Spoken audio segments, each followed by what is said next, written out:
News 24 RH news 4 దగ్గర right. ఈరోజు అనంతపురం జిల్లా ఆత్మకూరు మండలము పంపనూరు గ్రామం వద్ద హంద్రీనీవా కాలువ కాంక్రీట్ లైనింగ్ పనులను పరిశీలించడానికి రావడం జరిగింది. ఇక్కడ గత 6 నెలలుగా మొత్తుకొని చెప్తున్నాం, అయ్యా మీరు కాంక్రీట్ బెడ్డింగ్ చేయడము, ఈ కాంక్రీట్ బెడ్డింగ్ వేయడం, కాంక్రీట్ లైనింగ్ వేయడం వల్ల భూగర్భ జలాలు అనేటివి తగ్గుదలకు కారణమవుతుంది.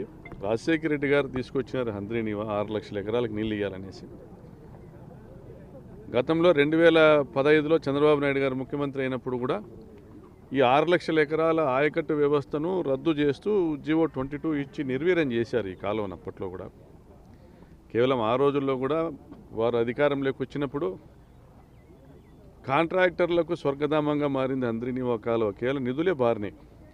మిగిలిన పనులు 20%, 30% పనులను 10 రెట్లు 12 రెట్లు అంచనాలు పెంచుకొని దోపిడీ చేసినారు.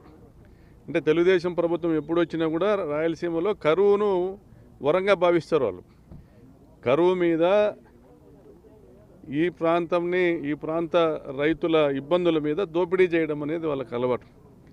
ఇప్పుడు మీరు మీ దోపిడీని మేము అడ్డుకోలేం, జనం మీకు అవకాశం ఇచ్చినారు.